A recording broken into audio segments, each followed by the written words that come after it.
Bismillah. Jamaah, gimana kabar antum? Ahlan wa sahlan. Kayaknya kita harus berdiri dulu ini jamaah. Antum lihat yang berdiri di luar sana kesian. Ayo kita berdiri semua. Bismillah jamaah. Merapat ke depan. Bismillah. Nah. Iya merapat. Duduk terus. Bismillah. Ibu-ibu kok nggak ada yang berdiri di atas? Udah pada berdiri? Ibu-ibu berdiri juga?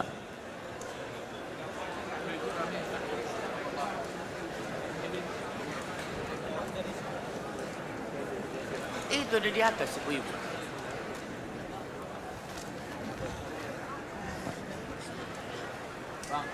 Bang.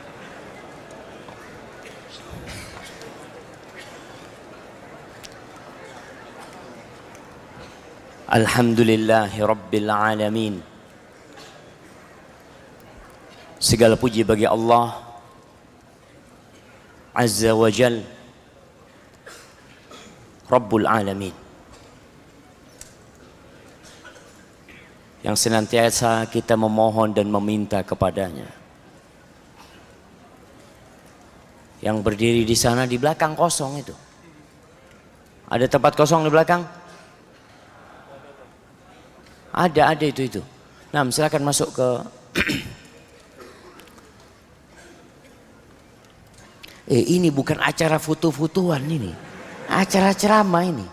Astagfirullah.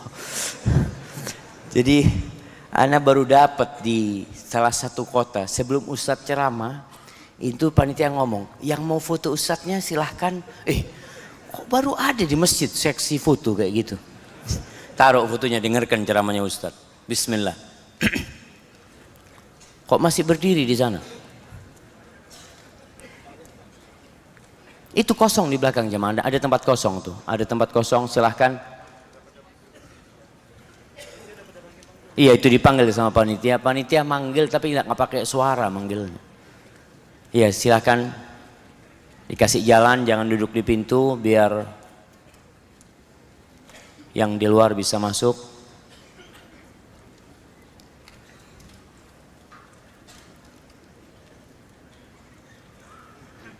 Allah Al-Akbar, Ar-Rahman, Ar-Rahim, Al-Malik, Al-Quddus. Dialah yang memiliki alam semesta ini. Kekuasaan itu ada di tangan Allah. Allah berikan kepada siapa yang Allah kehendaki. Allah mengatakan, Qulillahumma malikal mulk tu'til mulka man tasha wa tanzi'ul mulka mimman tasha wa tu'izzu man tasha wa tudhillu man tasha biyadikal khair innaka ala kulli syai'in qadir. Itu Allah. Allah kalau mau menghancurkan negeri kita, hancur negeri ini, bumi ini. Kalau Allah ingin menghancurkan, dan Allah berjanji akan menghancurkan, kita hanya nunggu waktu. Maka ingat, Allah itu Rabbul Alamin. Setiap sholat kita mengulangi ucapan itu. Kenapa kok kita ulangi? 17 kali paling tidak kita mengatakan Alhamdulillahi Rabbil Alamin. Agar terekam dalam memori kita, tertanam dalam jiwa kita, kalau engkau adalah hamba dan budak Allah Jalla Jalla. Kita ini gak akan bisa berbuat apa-apa kecuali bila Allah memberikan kekuatan kepada kita. Kita tidak akan pernah bisa keluar dari alam ini, karena ini milik Allah Subhanahu wa ta'ala. Wa bihi nasta'in ala umurid dunya wad din. Dan dengannya kita meminta pertolongan, baik dalam urusan dunia kita, urusan pekerjaan kita, urusan sekolah kita, urusan jodoh kita. Kita minta tolong sama Allah. Dan juga kita minta tolong dalam urusan agama kita. Terkadang bisikan-bisikan yang mengajak untuk berbuat dosa begitu hebatnya, sehingga kita jadi menjadi korban bisikan tersebut. Terkadang kita sholat nggak bisa khusyuk.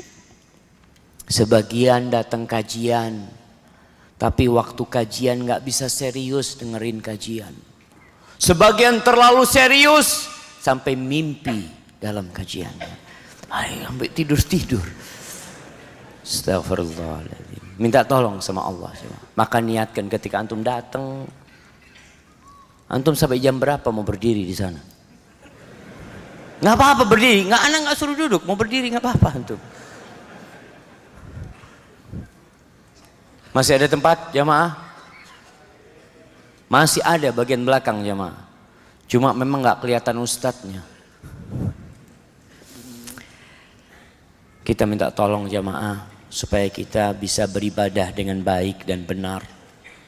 Allahumma a'inna ala dzikrika wa syukrika wa husni ibadatik. Wassalatu wassalamu ala sayyidil mursalin wa imamil muttaqin qaidil ghurril muhajjalin sayyidina wa maulana wa qurrati a'yunina Muhammad wa ala alihi wa ashabihi ajma'in.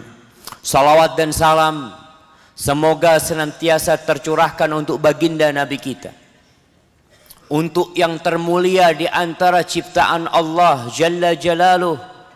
Nabi pernah mengatakan alaihi salatu wassalam, ana sayyidu waladi Adam wala fakhr. Aku adalah yang paling mulia di antara anak-anak Adam. Dan aku mengucapkan itu bukan untuk berbangga diri. Lalu untuk apa? Untuk apa jamaah? Siapa yang bisa jawab? Nah, antum. Untuk karena bersyukur. Untuk karena bersyukur. Masya Allah. Hadiahnya mana? Hadiahnya masih di pabrik. Nanti antum minta sama panitia. Gimana panitia nggak disiapkan hadiahnya?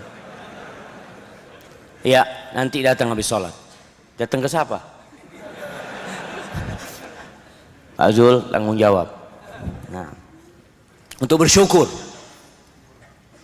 Kita ini mengikuti manusia termulia. Sebagian orang mengatakan, ikut ustadz pokoknya. Masuk surga sama ustadz. Siapa yang jamin ustadznya masuk surga? Siapa yang jamin? Yang dijamin masuk surga itu Nabi alaihi salatu wassalam. Kullun yu'khadu min qawlihi wa yurad. Kata Imam Malik mengatakan semua itu pendapatnya bisa diterima dan bisa ditolak. Mau sahabat Nabi semuanya.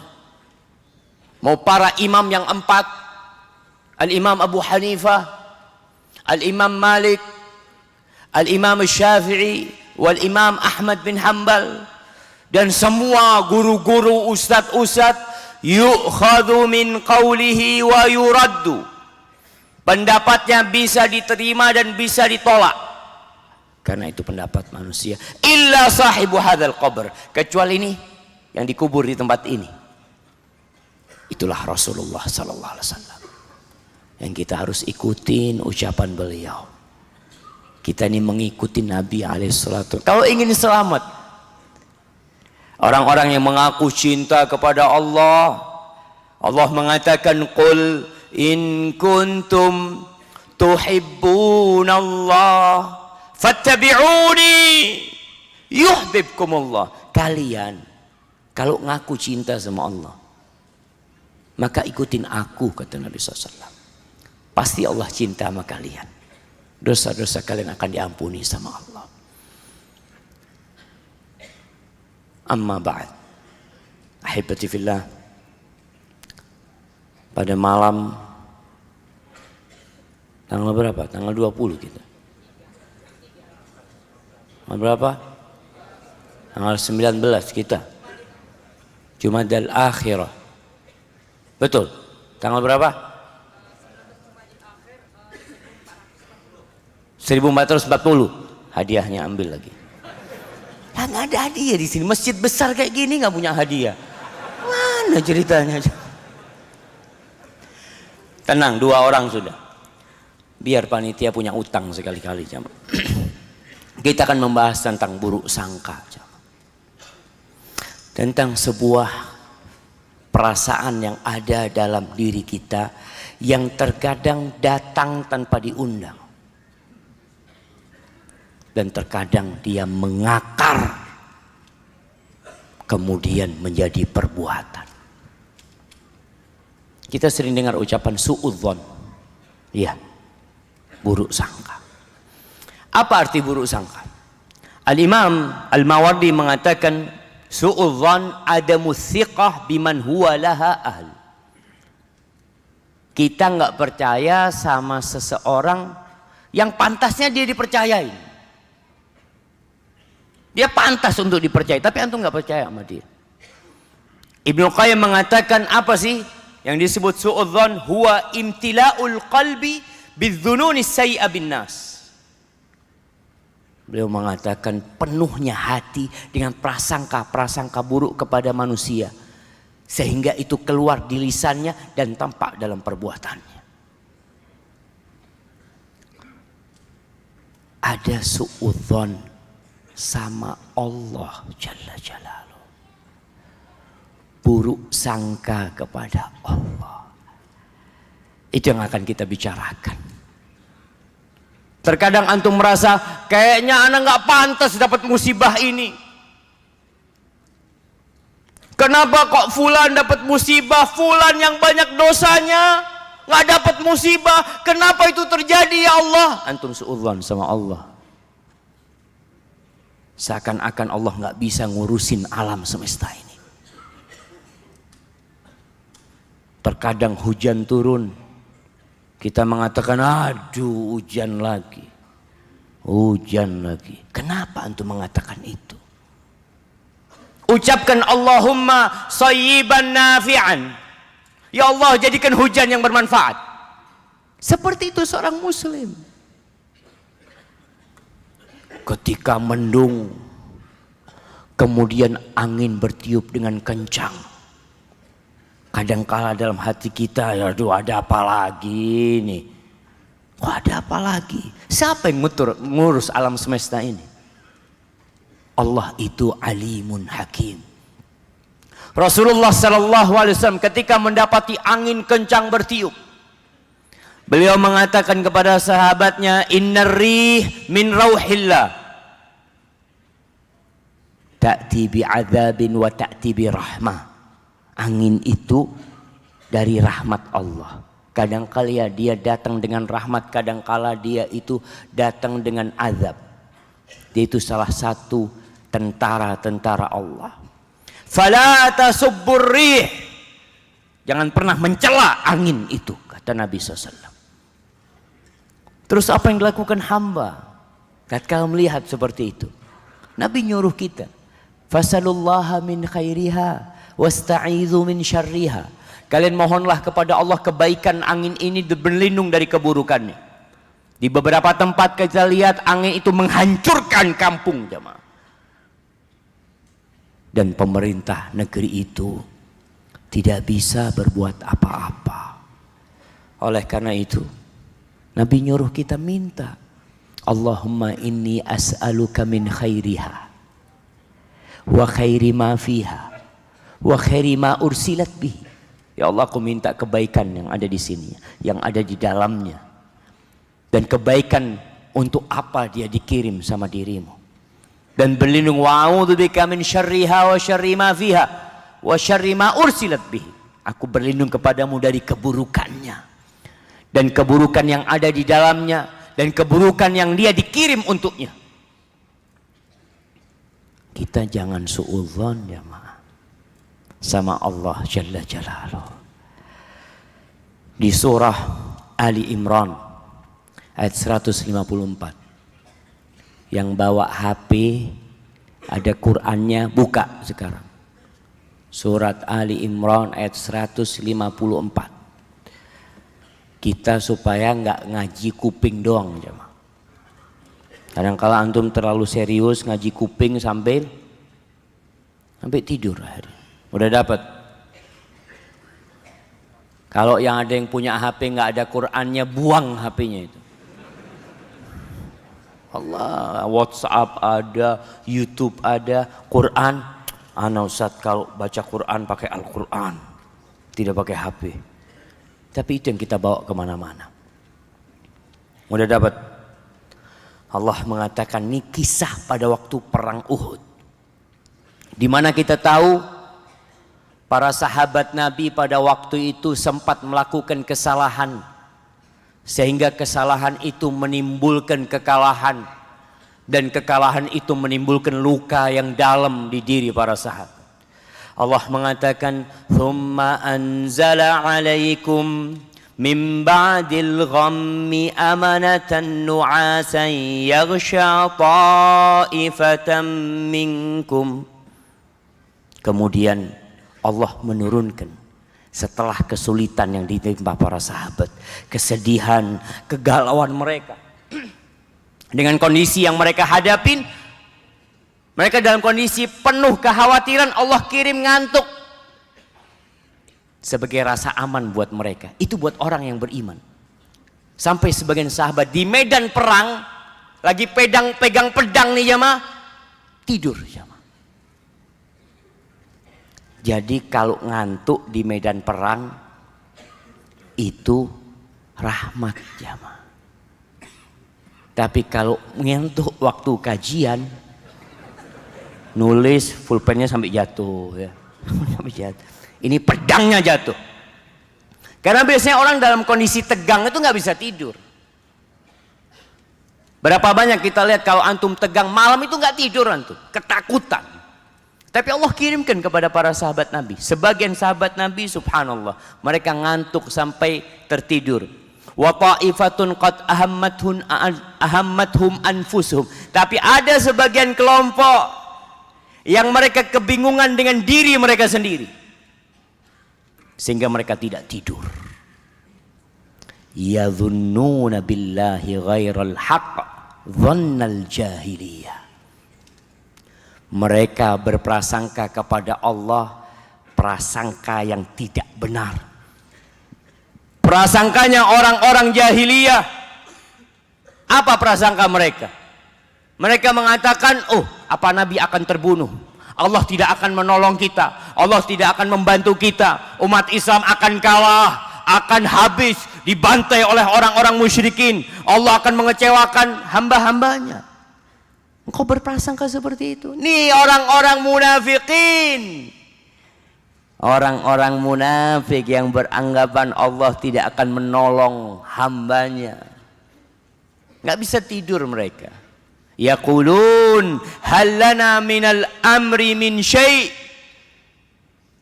Mereka berkata, kita ini punya enggak dalam urusan ini keputusan atau apa, sehingga kita jadi tidak terbunuh. Apa kata Allah? Qul innal amra kullahu lillah. Katakan kepada mereka, urusan ini semuanya milik Allah Jalla Jalal. Kita ini nggak punya apa-apa jemaah.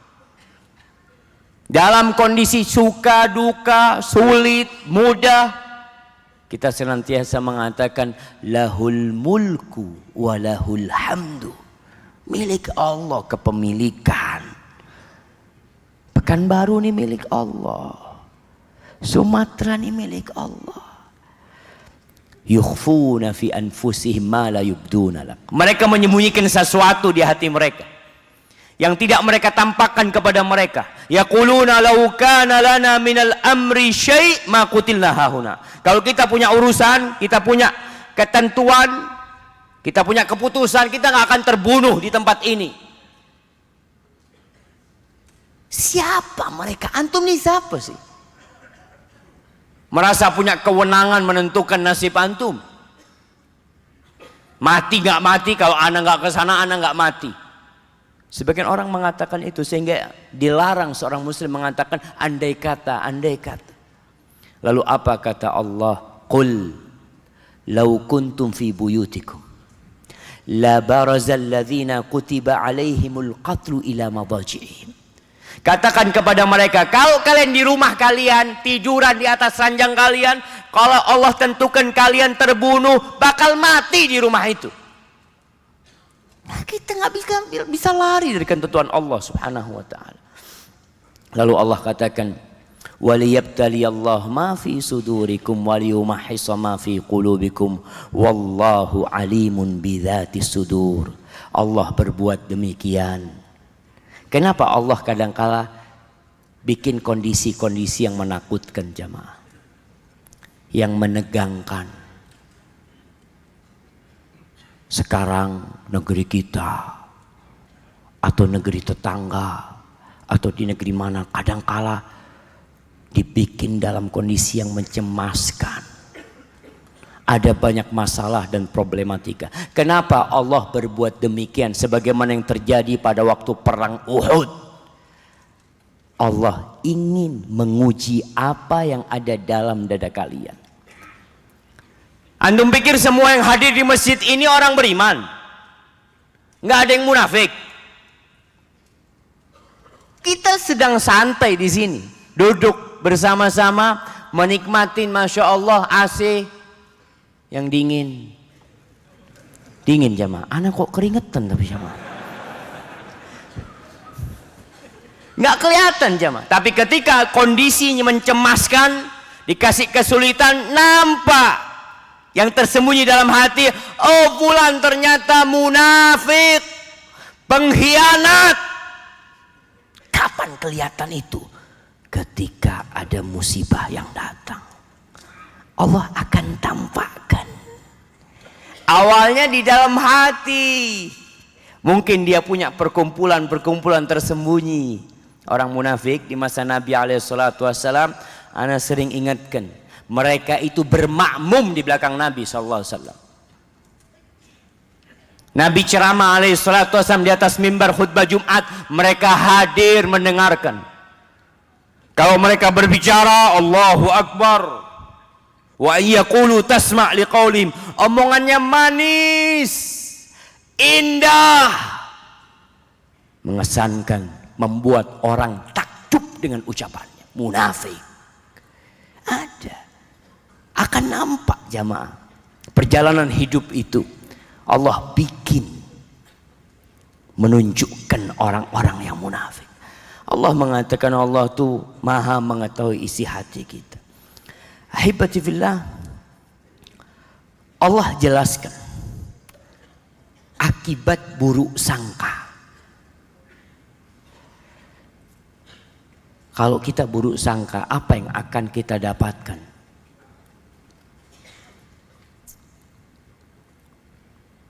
Banyak keburukan yang akan kita dapatkan. Di surat Fussilat ayat 22-23. Sekarang ini dengan adanya HP, antum tinggal tulis Fussilat, langsung muncul suratnya. Kalau pakai Quran antum halaman berapa ya? Astagfirullah, astagfirullah. Sampai selesai ustadznya baca, belum ketemu. Antum lihat jemaah umroh sama haji, kadang-kala mereka tawaf, bawa kitab mereka jemaah. Itu sudah mulai tawaf, dilihat, ya Allah, mana ya, mana. Sudah satu putaran jemaah, Masya Allah. Belum baca doa dia jemaah. Karena kondisi ini. Maka suka-sukalah kita baca Quran, supaya tahu di mana letak surat Fussilat. Allah mengatakan, wa ma kuntum tastatiruna an yashhada alaikum sam'ukum wala absarukum wala juludukum walakin dhanantum anna Allah la ya'lamu katsiran mimma ta'malun. Allah mengatakan, dan kamu tidak dapat bersembunyi dari kesaksian pendengaranmu. Akan jadi saksi telinga kita. Dan penglihatanmu dan kulitmu terhadapmu. Kata. Kulitnya akan jadi saksi. Coba. Bahkan yang paling menakutkan. Ketika engkau berbuat dosa, engkau mengira Allah tidak mengetahui dosa yang engkau lakukan. Kadang kalau orang berbuat dosa itu, seakan-akan Allah tidak melihat dia. Ada prasangka dia. Di diri dia Allah tidak melihat dia. Allah tidak akan menghisab dia. Lalu apa kata Allah? Wa dzalikum dhannukumul ladzi dhanantum bi rabbikum ardakum. Gara-gara prasangka buruk itu kepada Allah, akhirnya Allah menghancurkan kalian, mengazab kalian. Fa asbahtum minal khasirin. Lalu kalian menjadi orang-orang yang merugi. Masya Allah. Mana yang dapat hadiah tadi?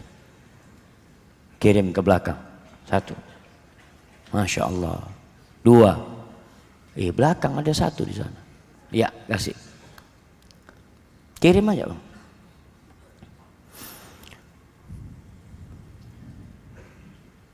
Jadi antum jangan suudzon sama ustadz tadi. Kayaknya nggak dikasih hadiah sama ustadz.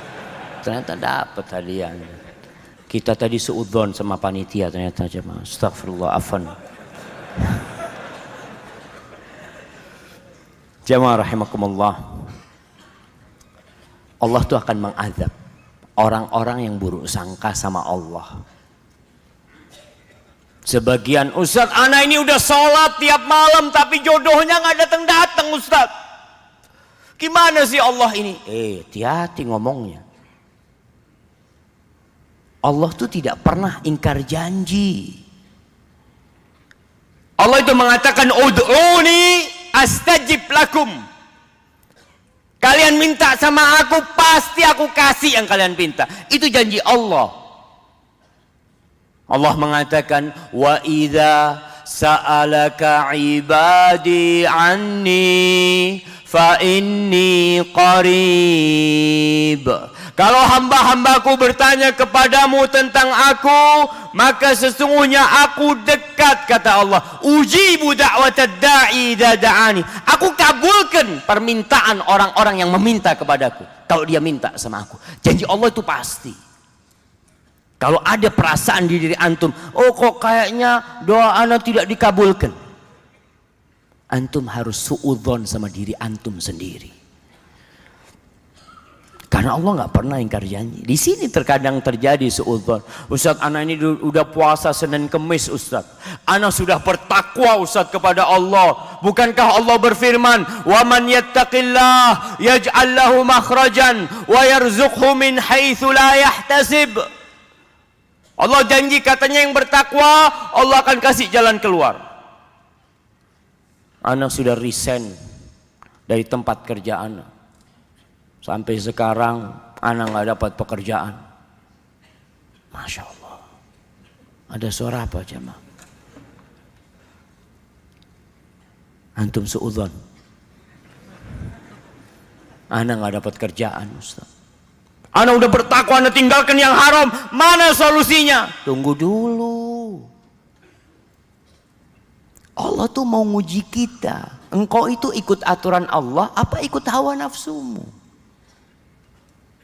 Yang ngatur alam ini Allah. Allah katakan pasti. Kalau engkau belum dapat jalan keluar, berarti engkau belum bertakwa.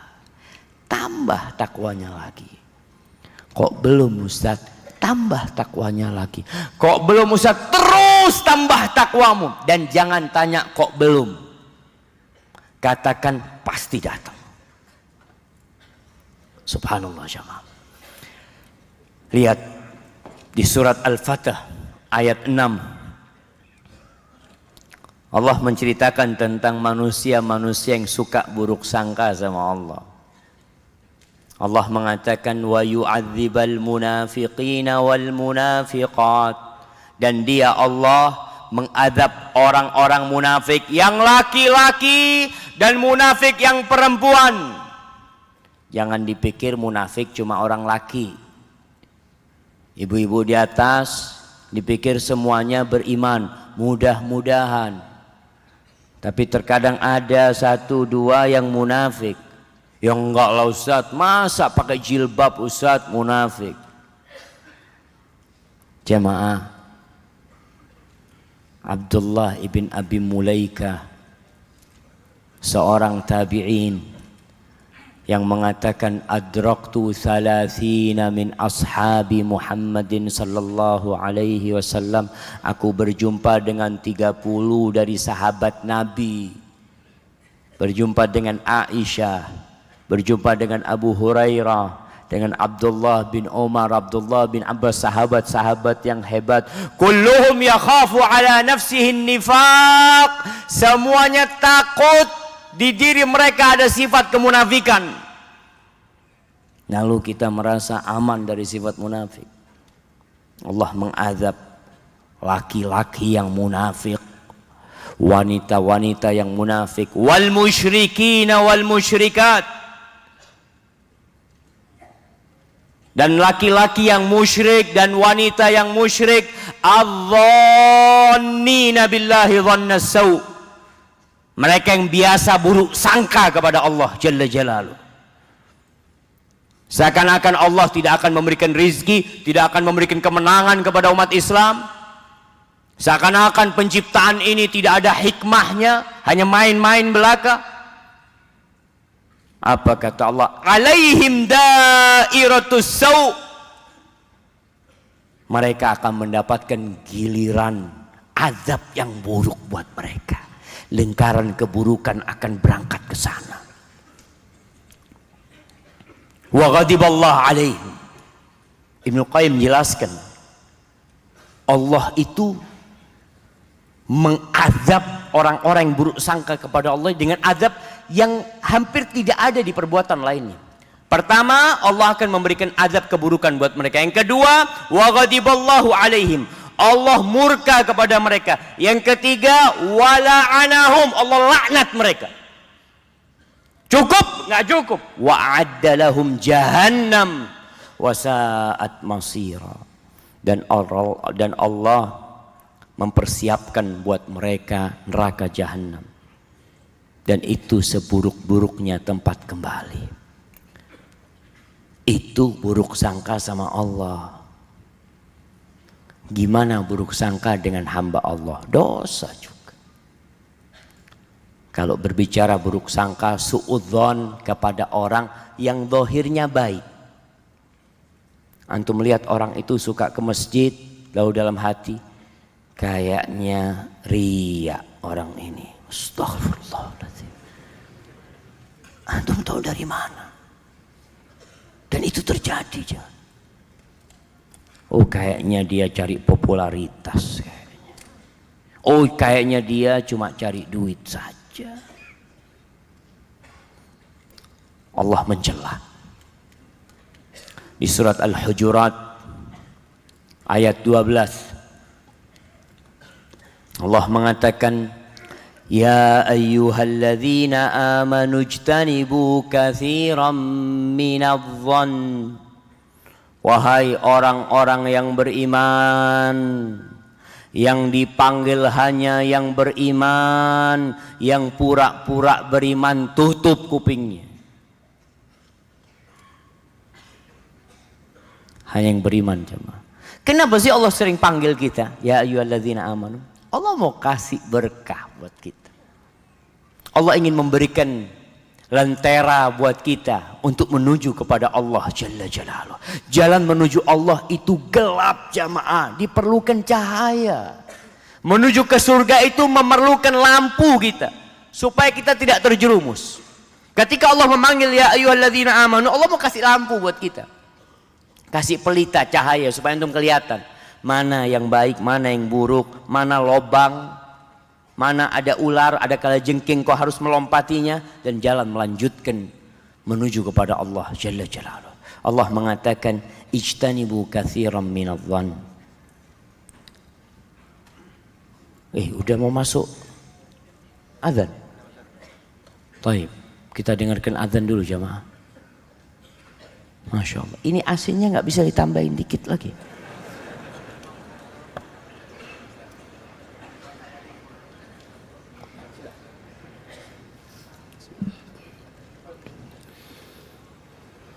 Allahu Akbar, Allahu Akbar.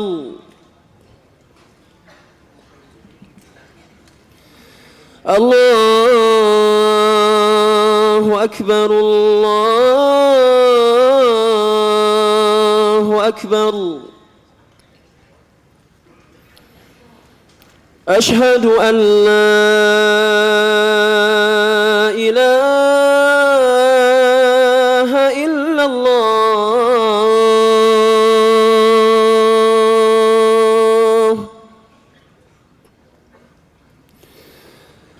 أشهد أن لا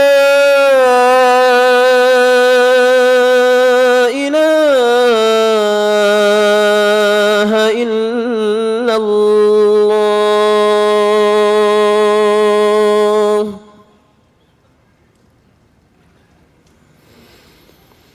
أشهد أن محمدًا رسول الله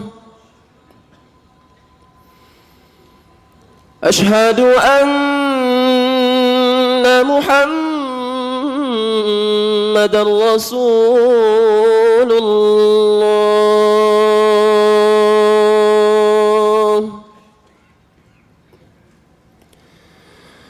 حي على الصلاة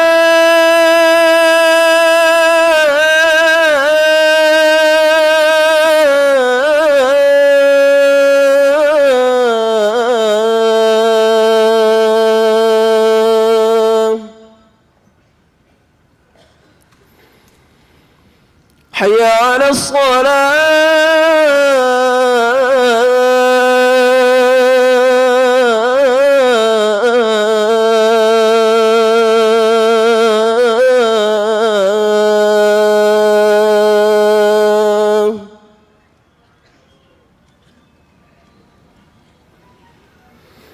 حي على الفلاح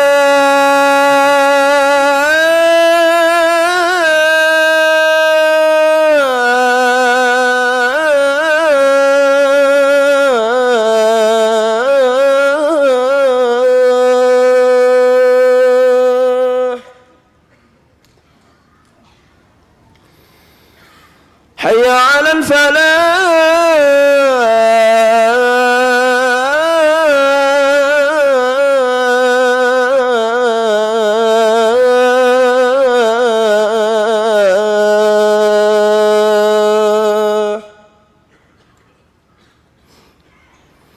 الله أكبر الله أكبر لا إله إلا الله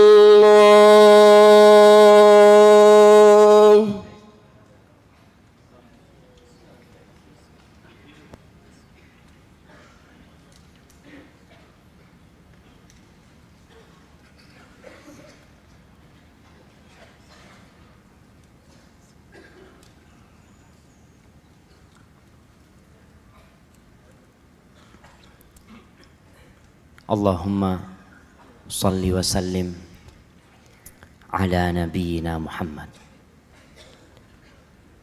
Kita lanjut jemaah. Sholat nanti jam berapa kita sholat? Sebelum habis waktunya, insyaallah. Karena sholat isya ini dianjurkan untuk diakhirkan jemaah. Sholat isya ini dianjurkan untuk diakhirkan. Karena kalau kita sholat sekarang mungkin sepertiga harus keluar.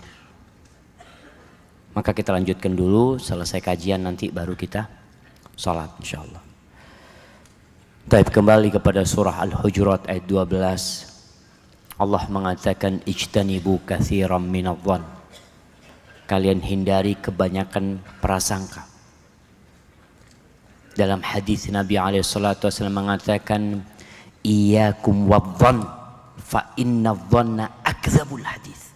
Kalian hati-hati, jauhi prasangka. Prasangka itu pembicaraan yang paling dusta. Prasangka itu adalah obrolan dalam hati, jemaah. Orang berbicara dalam hati. Tanpa ada dasar, tanpa ada dalil, tanpa ada tanda-tanda, yang ada terkadang bawaan dari dengki dan iri. Untuk melihat temennya HP-nya baru, kayaknya kredit. Antum kenapa harus ngomong kayak gitu? Allahu Akbar. Sebagian prasangka itu dosa. Entar lagi kita akan bicarakan ada berbagai macam prasangka dalam agama kita. Para ulama membahasnya. Supaya kita tahu ada prasangka yang ternyata dianjurkan. Ada prasangka yang ternyata wajib. Ada. Dugaan-dugaan itu ada. Tapi kebanyakan prasangka itu dosa. Kebanyakan wala tajassasu. Biasanya orang mulai berprasangka, prasangka ini akan berlanjut kepada tajassus. Tajassus itu memata-matai. Ana perasaan kok nggak enak sama fulan, maksudnya. Coba ana cari tahu. Lihat, Allah katakan wala tajassasu. Jangan suka mencari-cari kesalahan orang. Dicari aibnya orang, dibongkar dosanya orang. Man tatabba'a aurata akhih tatabba' Allahu auratahu. Barang siapa yang mencari-cari mengikutin aurat kesalahan-kesalahan saudaranya, Allah akan mencari-cari kesalahan dia. Yang dicari kesalahannya sama Allah, Allah akan bongkar kesalahan dia di dalam rumah. Allah akan tunjukkan jamaah. Maka jangan suka tajassus, dicari-cari kesalahan orang. Baik, suudzon, tajassus, memata-matain. Lalu Allah katakan wala yaghtab ba'dukum ba'dha, ghibah. Biasanya setelah selesai memata-matai dia punya bahan nih, ngobrol sama temennya. Kamu tahu fulan itu, ana memang perasaan nggak enak sama fulan itu. Setelah ana cari tahu benar ternyata fulan kayak gitu. Ghibah antum akhirnya. Lihat bagaimana suudzon mengantarkan kepada ghibah. Salah satu dosa besar. Ayuhibbu ahadukum ayyakula lahma akhihi maitan fakarihtumu. Kalian mau makan bangkai saudara kalian. Ini bermula dari suudzon. Akhirnya makan malam di rumah temen. Di atas meja semua dikasih pisau sama garpu. Yuk kita makan. Makan apa? Bukan makan apa, makan siapa. Kita makan fulan, taruh bangkainya. Satu matanya dicongkel. Dia rasakan kurang enak matanya. Lidahnya dibongkar, dipotong-potong. Coba antum rasakan lidah ini. Bangkai dia makan. Ibu-ibu hati-hati kalau habis makan pakai tisu. Bersihkan mulutnya. Bersihkan mulutnya semua. Kenapa? Habis makan bangkai saudara. Bermula dari suudzon. Coba antum berprasangka baik sama saudara antum. Enggak akan antum mencari-cari kesalahan. Kita tuh kalau dapat saudara kita melakukan kesalahan, omongannya mungkin menyakitkan hati kita, apa yang harus kita lakukan? Coba kita cari alasan kenapa dia mengatakan itu. Oh mungkin dia mengatakan itu karena sedang punya masalah di keluarganya. Mungkin dia lagi punya utang yang belum dia bayar. Coba cari alasan-alasan. Kita tetap berhusnudzon sama saudara kita. Supaya tidak mengantarkan kepada ghibah. Jamaah rahimakumullah. Macam-macam adzon atau suudzon, prasangka buruk. Macam-macam prasangka buruk. Yang pertama, bagian yang orang itu akan diberikan sanksi. Kalau melakukan prasangka dia akan dapat sanksi. Apa ukurannya? semua prasangka yang nggak ada dalilnya yang sahih secara syariat. Dalam hati kita muncul perasaan ini dan kita percayai, kemudian kita omongkan, lalu kita berusaha mencari tahu, padahal udah nggak ada dalilnya, nggak ada buktinya. Itu akan mendapatkan sanksi. Dan bagian yang pertama ini ada beberapa macam yang akan mendapatkan sanksi. Yang pertama, suudzon yang haram. Ini mencakup suudzon kepada Allah Jalla Jalaluh. Antum kalau sakit, kena musibah, masuk rumah sakit, mengatakan, ya Allah, ana ini padahal banyak sholat malam. Kok bisa anak sakit ya? Seharusnya yang sakit itu fulan. Suudzon sama Allah. Itu haram. Dan suudzon kepada hamba-hamba yang beriman. Suudzon kepada Allah tadi kita sudah bicarakan. Ibnul Qayyim mengatakan a'zamudz dzunub indallah isa'atu dzanni billah. Dosa terbesar di sisi Allah adalah buruk sangka kepada Allah Subhanahu wa taala. Adapun suudzon kepada orang-orang beriman, suudzon kepada Nabi alaihi salatu wassalam. Kenapa ya Nabi kok banyak istrinya ya? Ada omongan gak enak. Karena orang-orang orientalis berusaha untuk mencari bukan kesalahan jamaah, untuk cari bahan lah demi memojokkan Nabi kita Muhammad sallallahu alaihi wasallam. Padahal semua amalan Nabi itu indah. Lalu muncul orang-orang munafikin muslim, tapi dengar tuh ucapan orang-orang kafir. Oh iya sih, kenapa sih Nabi nikah lebih dari satu? Ada omongan. Ini beberapa penulis muslim mengkritisi kenapa Nabi SAW menikah dengan Aisyah padahal umurnya 9 tahun. Kenapa sih? Itu kan masih anak-anak. Sekarang aja nikah. Umurnya berapa kalau perempuan? 17. Iya. Hati-hati antum punya perasaan seperti itu kepada Nabi SAW. Kemudian suudzon kepada hamba-hamba Allah yang soleh. Kayaknya Ustadz Fulan ini kayak gini. Atau teman antum. Istri suudzon sama suaminya, boleh nggak? Kok ana lihat suami ana sekarang Ustadz, kalau pulang itu wajahnya ceria. Apa kawin lagi dia? Boleh nggak suudzon kayak gitu jamaah? Itu husnudzon apa suudzon jamaah?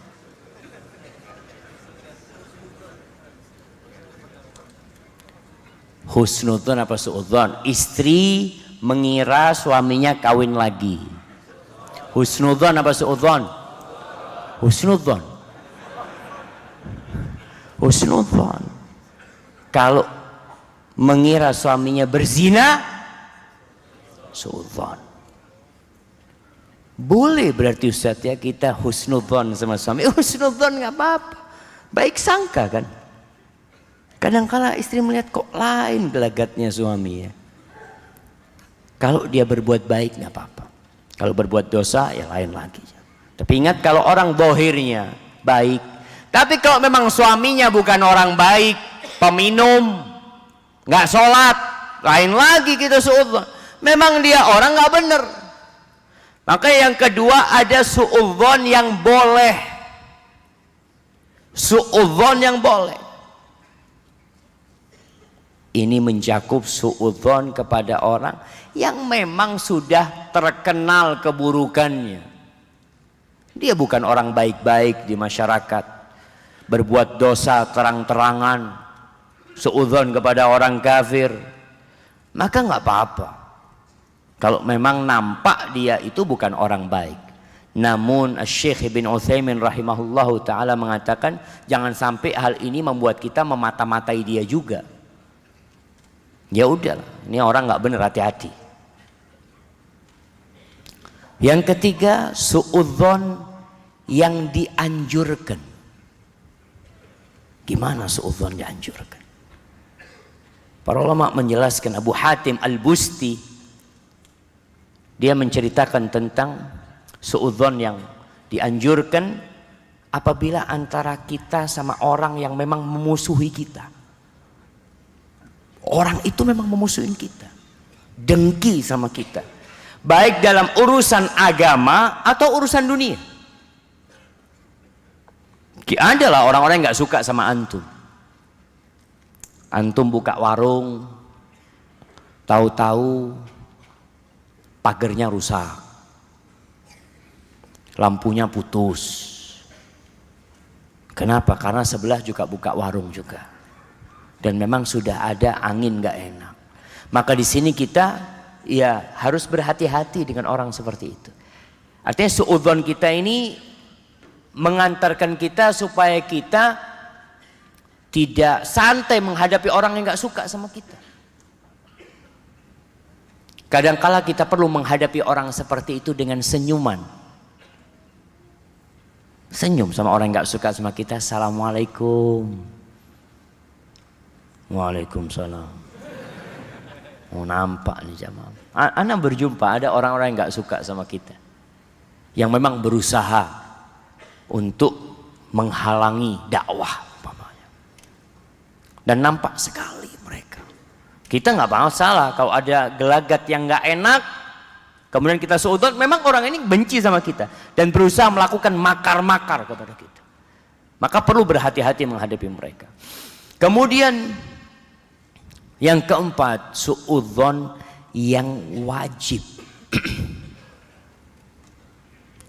Kapan suudzon yang wajib? Yang diperlukan untuk maslahat. Baik itu maslahat syariah, maslahat syariah ya, yang berkaitan dengan syariat. Contohnya kita hendak mendeteksi atau meneliti tentang fulan. Fulan ini jujur enggak orangnya? Fulan ini bakal jadi saksi. Dia itu saksi palsu apa tidak? Umar bin Khattab radhiyallahu ta'ala anhu ketika ada saksi, datang orang menjadi saksi, Umar tanya, "Man yuzakkik?" Siapa yang merekomendasikan engkau itu orang baik, pantas jadi saksi? Umar tanya. Enggak dikatakan kau kan asas praduga tak bersalah kan? Oh enggak, tanya. Ini urusannya agama nih.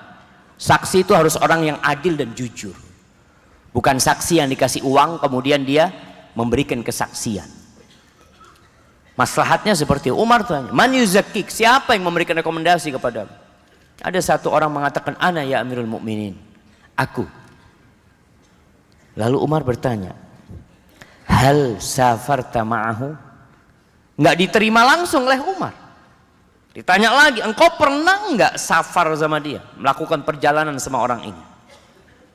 Kata orang ini, "Enggak." Ya. "Hal amaltahu bidirhamin au dirhamain?" Engkau pernah enggak muamalah sama dia urusan fulus? 1 dirham, 2 dirham? Kata orang ini, enggak pernah. "Hal jawartahu fa'arafta mudkhalahu wa mukhrajahu?" Apakah engkau hidup bertetanggaan sama dia sehingga engkau tahu keluar masuknya dia? Kata orang ini, enggak. "Oh, mungkin engkau melihat dia sholat di masjid kemudian engkau mengira dia orang baik." "Iya Amirul Mukminin." "Enggak, engkau enggak kenal sama orang ini. Kita ini jamaah di masjid, kalau masuk masjid semuanya baik, tapi di luar masjid wallahu a'lam." Maka kalau cari kesaksian atau memberikan kesaksian kepada seseorang, antum harus kenal sama orang itu. Ini urusannya maslahat syariah ini. Kita harus berhati-hati. Orang menjadi saksi umpamanya dalam urusan saksi fulan berzina, ditanya dulu dia saksi yang jujur apa enggak. Ditakutkan dia hanya berkonspirasi untuk menjatuhkan temannya, dan ini banyak terjadi.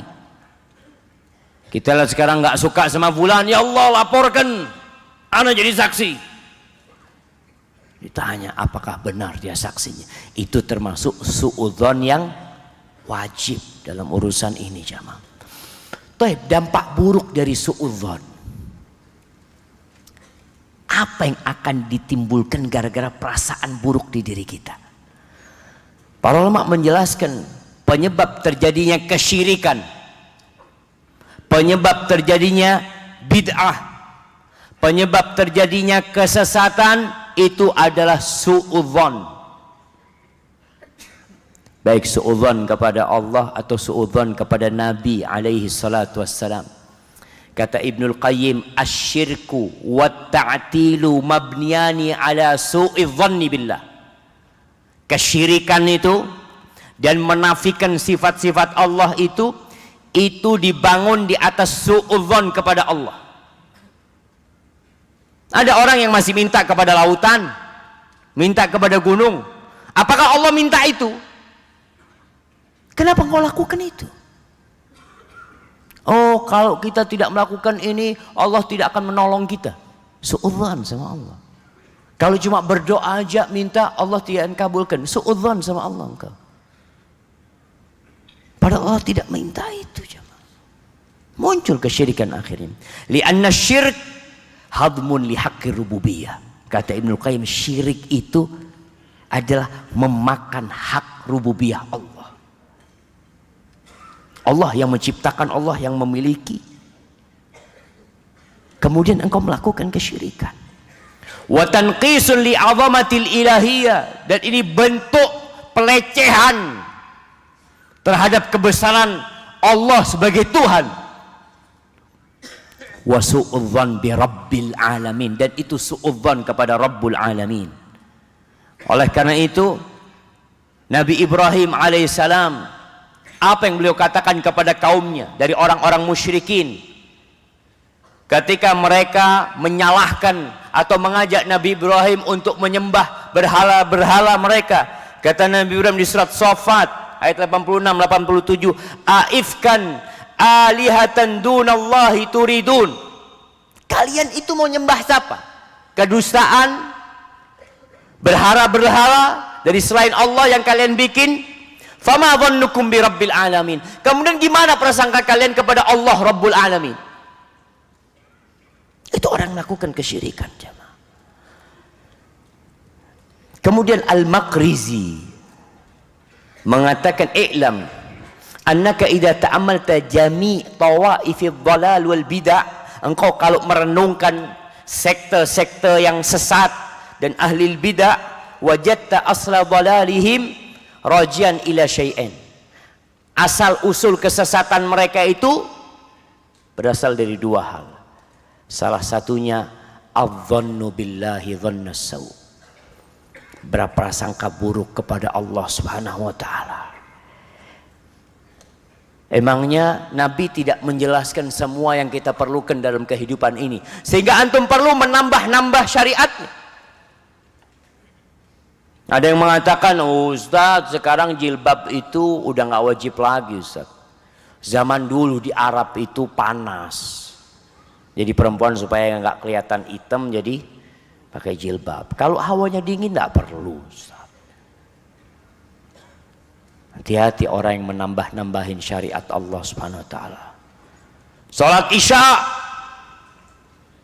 12 rakaat. Kenapa? Ana ingin mendekatkan diri kepada Allah. Nabi itu kan sudah diampuni dosa-dosanya. Ana belum Ustaz. Boleh jamaah salat Isya 12 rakaat.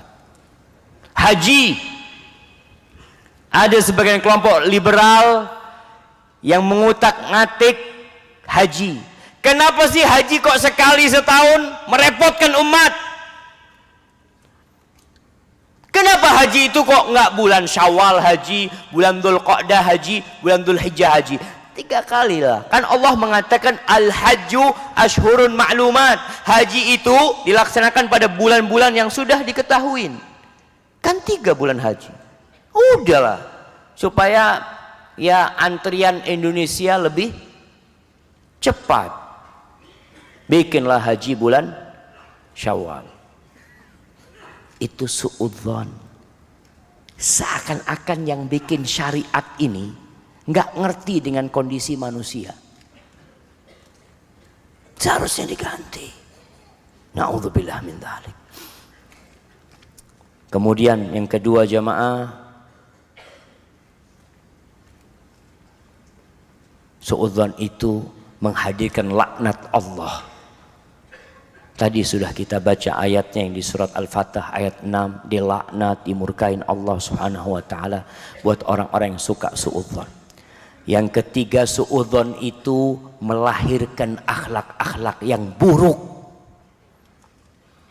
Kita tuh harus tahu ada akhlak buruk yang merupakan peranakan dari akhlak yang lainnya.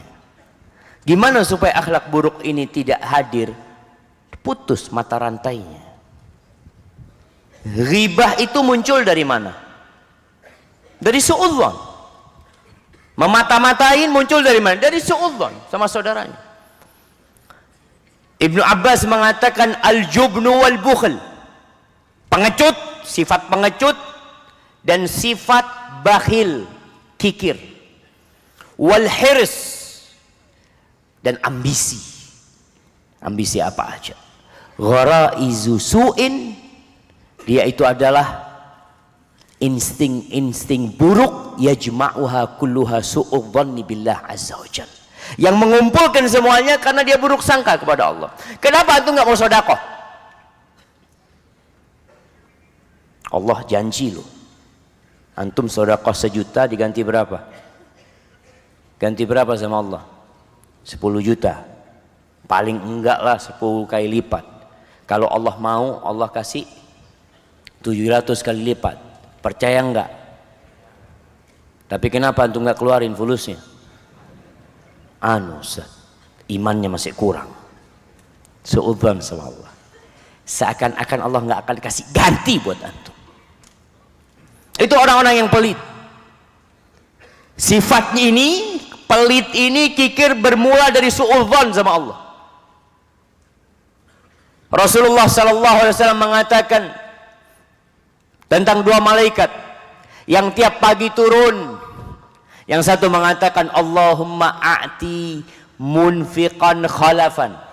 Ya Allah, berikan kepada orang yang suka berinfak ganti. Ya Allah, kasih ganti buat yang suka berinfak. Yang satunya mengatakan Allahumma a'ti mumsikan talafan. Berikan kepada orang yang pelit kehancuran dan kebinasaan di hartanya. Antum percaya nggak sama hadis itu? Percaya. Masih pelit. Tiap hari nggak sedekah? Bisa. Kan nggak harus tiap hari sedekah. Malaikatnya turunnya tiap hari. Antum sedekah. Sebagian orang-orang pengecut yang takut mati di medan perang bermula dari suudzon sama Allah. Tadi orang munafik, oh kalau di rumah anak kayaknya nggak mati. Kalian itu kalau nggak ikut perang nggak mati. Siapa yang mengatakan itu? Ada yang nggak perang mati? Khalid bin Walid, ketika dia hendak mati di atas ranjangnya, dia mengatakan la namat a'yunul jubana. Semoga nggak bisa tidur tuh orang-orang pengecut itu. Lihat nih aku, kata Khalid bin Walid, lihat nih, tidak ada satu jengkal pun di tubuhku kecuali ada darbatun bisaif, au ta'natun birumhin, au ramyatun bisahmin, kecuali di situ ada tebasan pedang. Khalid itu bukan kebal jamaah. Sekarang ada kelompok, oh kebal kita, mana pisau? Khalid kena pisau luka. Tubuhnya semua itu bekas pedang, tombak, tikaman tombak atau lemparan anak panah penuh. Tapi kalau lihat kata Khalid bin Walid, aku sekarang harus mati seperti matinya sapi jantan.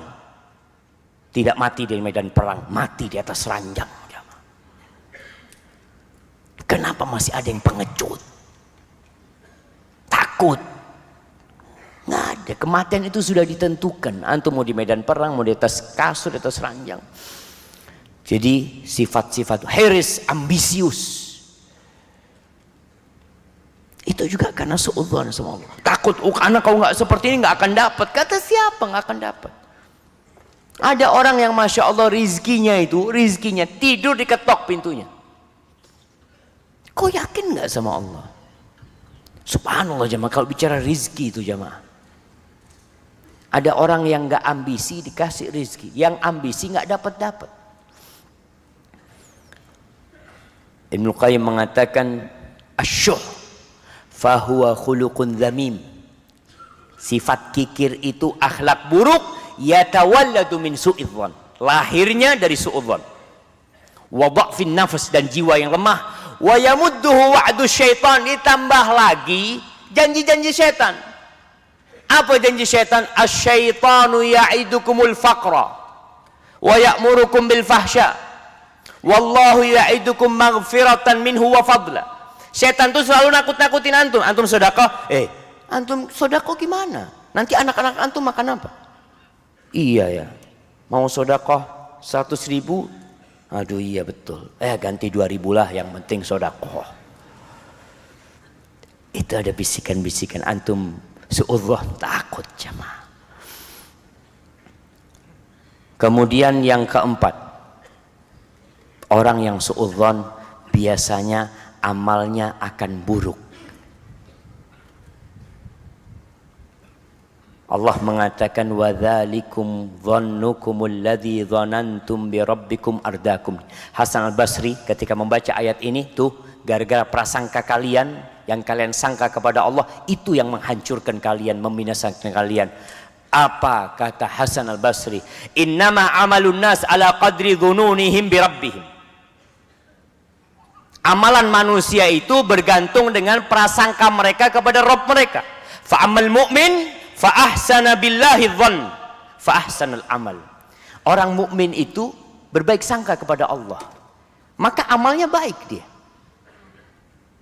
Wa amal kafir wal munafik fa asa'adh dhanna fa asa'al amal. Adapun orang kafir dan orang munafik, dia buruk sangka sama Allah, akhirnya amalnya jadi buruk. Kayak tadi yang kita contohkan, sodako nggak jadi sodako dia.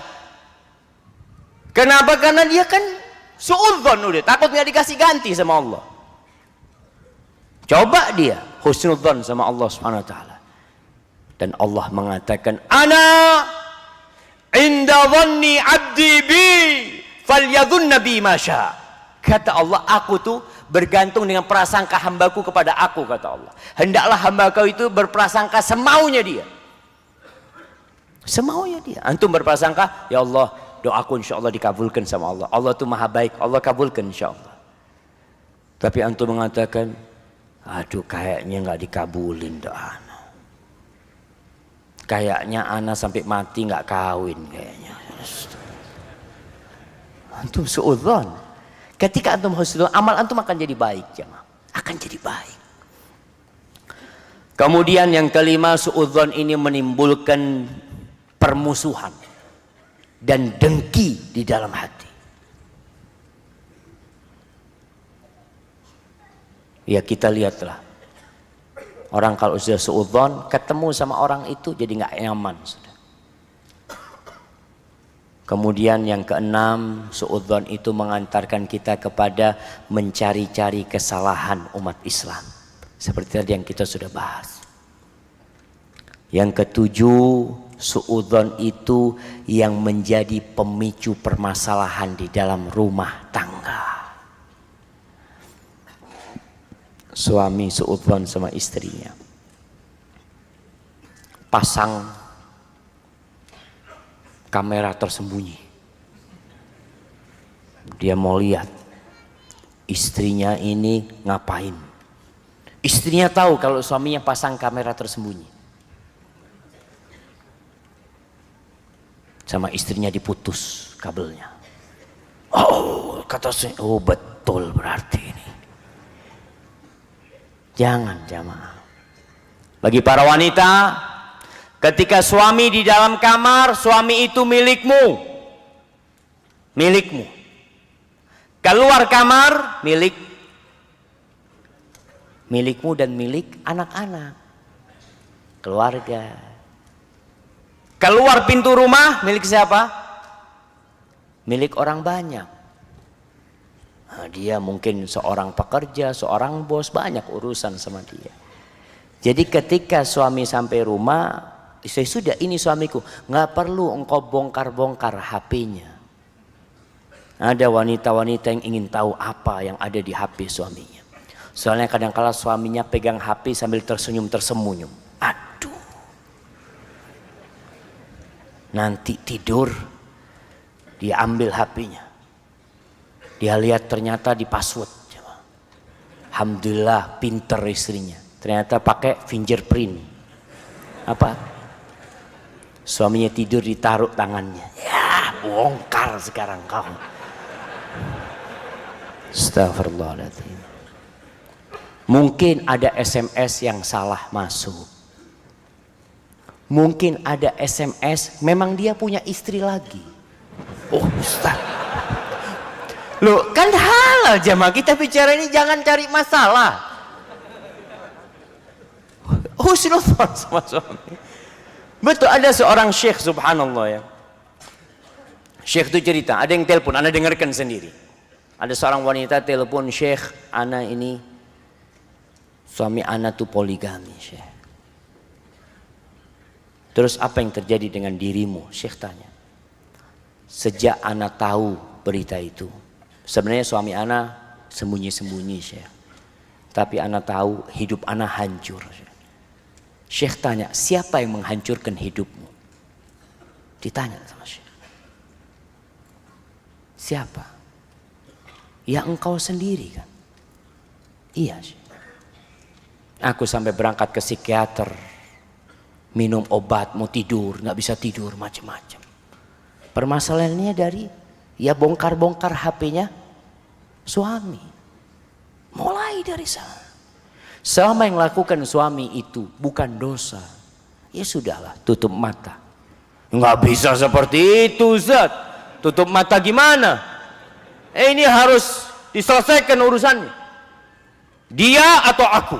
Oh. Ana izin minum dulu jemaah.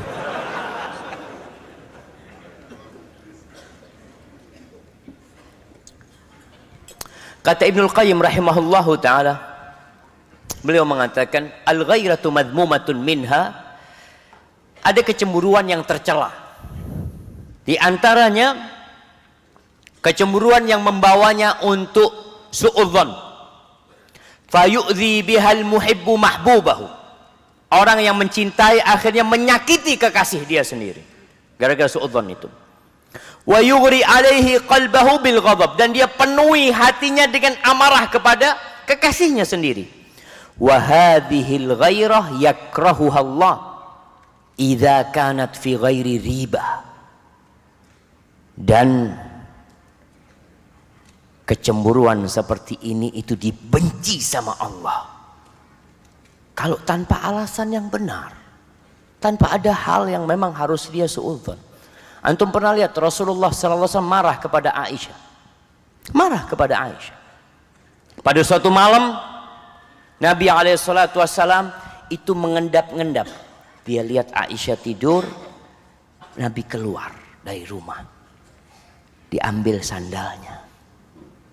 Aisyah belum tidur, jamaah dilihat. Oh mau kemana? Ini kata Aisyah. Betul jamaah. Nabi keluar perlahan, Nabi keluar, Aisyah langsung pakai jilbabnya.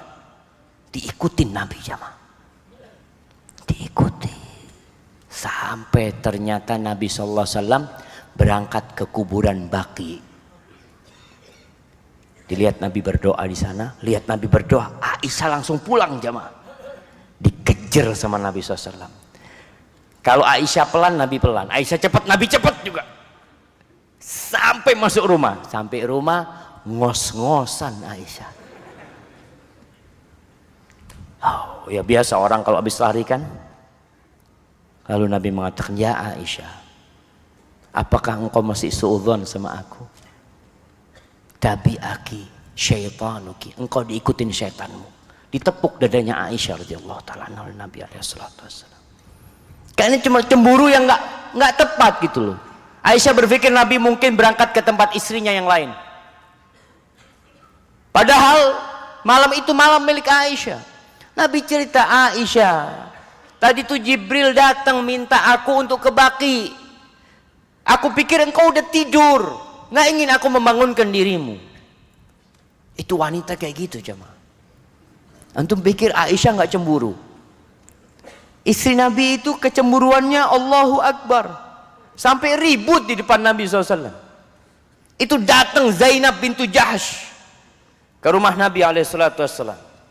Nabi lagi sama Aisyah. Zainab datang. Ya Rasulullah, inna azwajak yunashidna al-adla fi binti Abi Quhafah.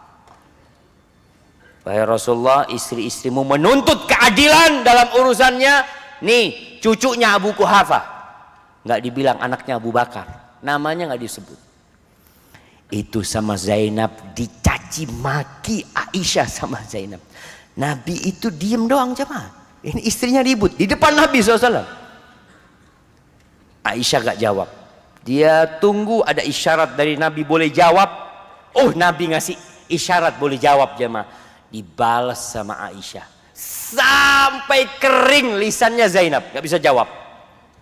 Nabi tersenyum sama, ini anaknya Abu Bakar Siddiq ini nih, benar.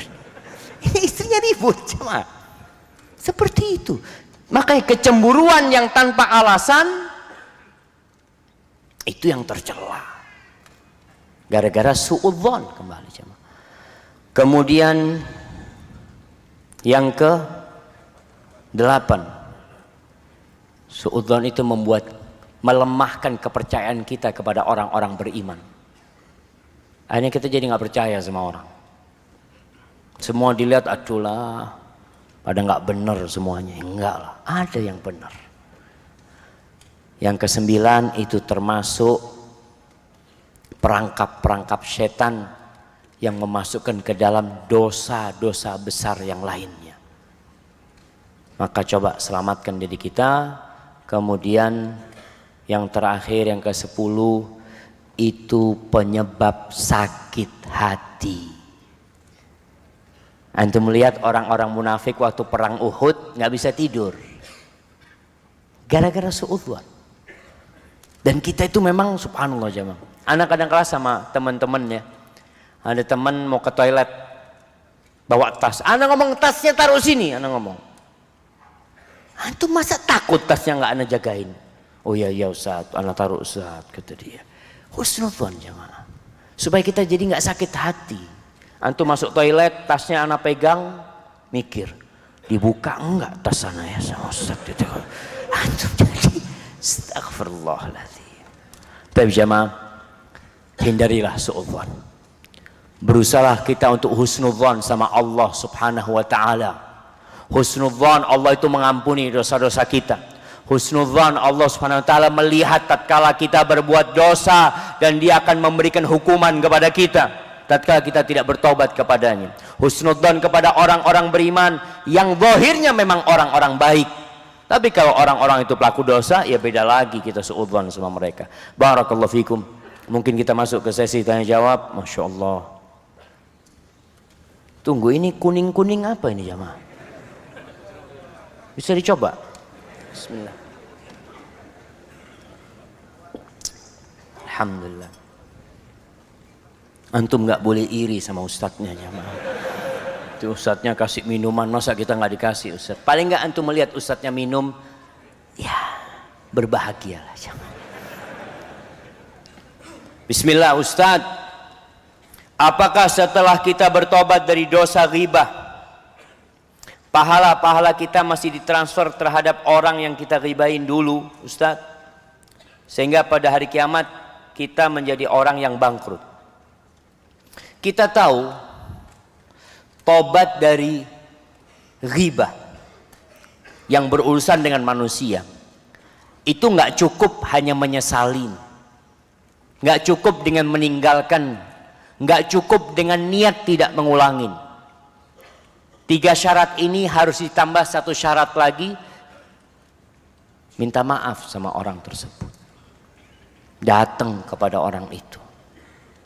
Ustadz, gimana kalau ana nanti ngomong sama dia malah akan menimbulkan masalah Ustadz? Ya kalau begitu antum banyak mendoakan orang itu. Doakan orang, karena nanti akan ada hitungannya pada hari kiamat. Jadi sudah antum sudah bertobat, antum tidak mengulangin perbuatan antum, tapi yang lalu masih terhitung antum punya dosa sama dia. Dan pada hari kiamat dia akan hadir, dia nggak tahu kalau antum ghibain, tapi Allah tahu. Oleh karena itu, kalau memang orang itu tidak tahu antum ghibain dia, dan kalau dikasih tahu menimbulkan masalah, antum nggak perlu sampaikan kepada dia. Antum doakan orang itu. Dengan mendoakan tadi, pahala doa ini insya Allah cukup untuk menutupin ghibah yang antum lakukan sama dia. Tapi kalau orang itu tahu antum ghibain dia, antum datang ke orang itu.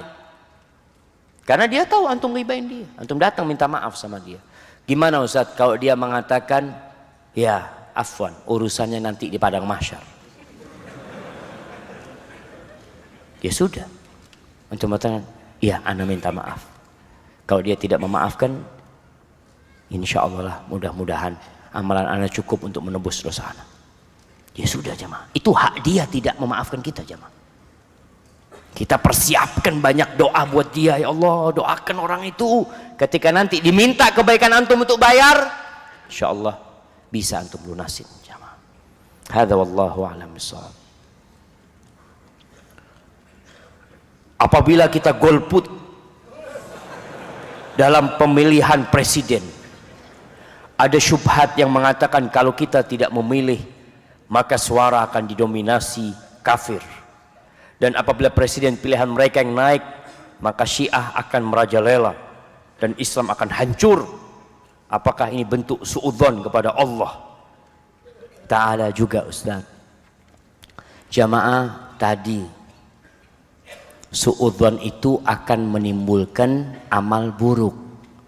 Husnudzon sama Allah akan mengantarkan kita kepada amalan yang baik pula. Bagaimana menghadapi pilpres yang sekarang ini? Yang pertama kita doakan, semoga Allah Jalla Jalaluh menjaga negeri kita. Negeri ini milik Allah, kekuasaan itu milik Allah. Allah berikan kepada siapa yang Allah kehendaki. Allah pernah berikan kekuasaan kepada Fir'aun, dan Nabi Musa alaihissalatu wassalam tertindas, Bani Israel dibantai, dibunuh.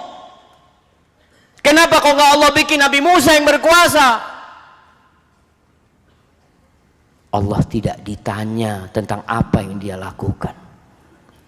Namrud pernah Allah bikin berkuasa. Itu terjadi jamaah. Jadi tugas kita adalah memohon kepada Allah agar Allah memberikan pemimpin yang baik buat negeri ini. Kalau bicara milih atau tidak, memang kita lihat para ustadz beda pendapat. Kalau memang ada pilihan, pilih, coblos. Kalau antum melihat ada yang memang pantas dipilih, setelah antum bertanya, melihat mana ustadz kira-kira yang lebih pantas untuk dipilih, sambil berdoa memohon kepada Allah SWT, kalau nanti ditanya kenapa engkau mencoblos fulan, ya ana husnudzon ya Allah, dia bisa memberikan kebaikan, bukan karena antum dikasih duit. Karena dulu di pemilihan bupati di Jember itu ada istilah tongket.